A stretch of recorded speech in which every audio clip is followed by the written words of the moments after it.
Assalamualaikum warahmatullahi wabarakatuh. Perkenalkan, kami dari Prodi S1 Akuntansi. Kami akan memberikan contoh wawancara dengan manajer teknologi informasi yang ada di sebuah perusahaan dengan beranggotakan saya sendiri Maharani Kusuma Putri sebagai manajer teknologi informasi di perusahaan.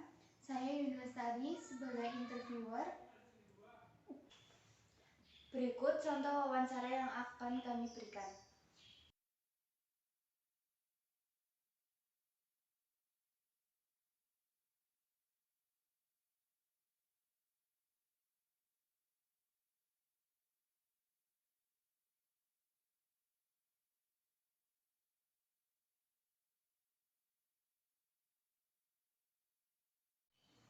Selamat siang, Bu. Saya mau bertanya, apa nama perusahaan tempat Ibu bekerja? Ya, selamat siang, Mbak.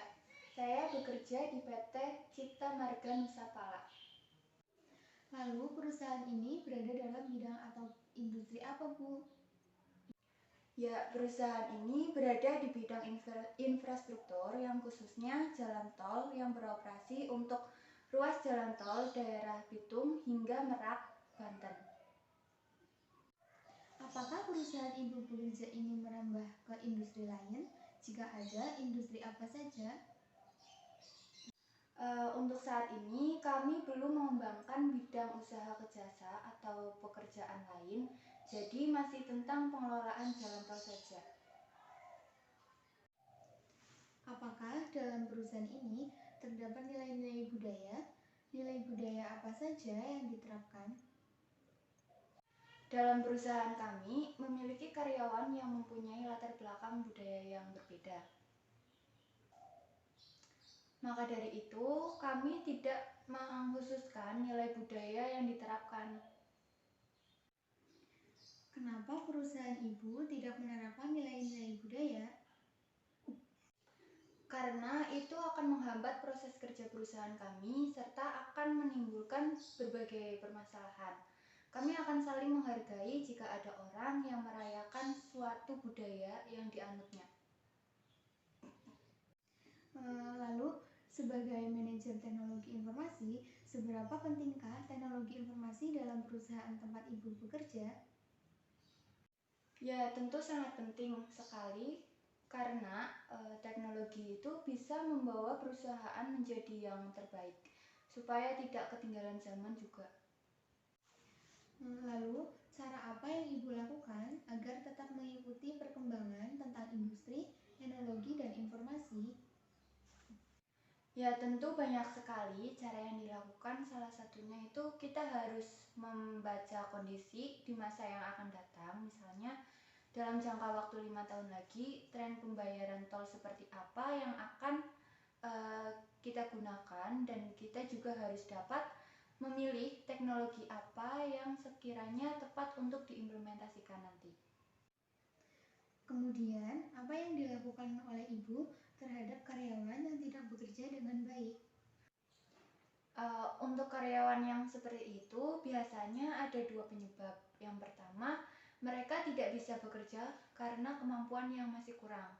Untuk mengatasi hal ini biasanya kami melakukan dengan sebuah metode, yaitu dengan metode pelatihan seperti mengikuti training untuk meningkatkan skillnya. Kemudian penyebab yang kedua, mereka yang tidak bisa bekerja karena ada masalah pribadi. Biasanya kita lakukan dengan proses konseling pribadi.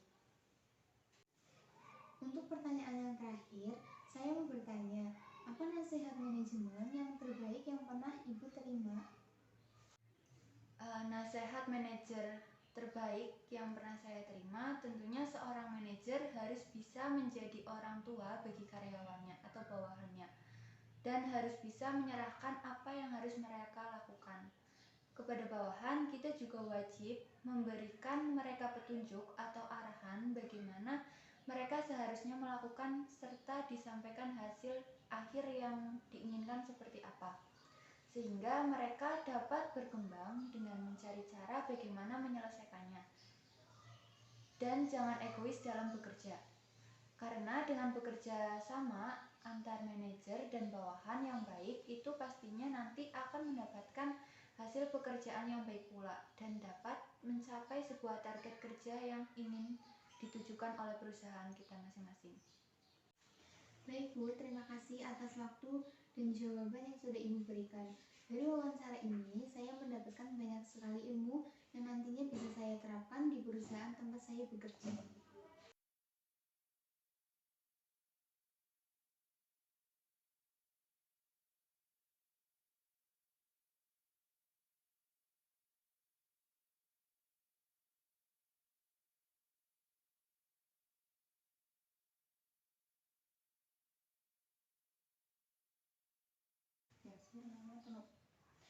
Sekian contoh dari wawancara yang dapat kami berikan. Semoga bermanfaat. Terima kasih.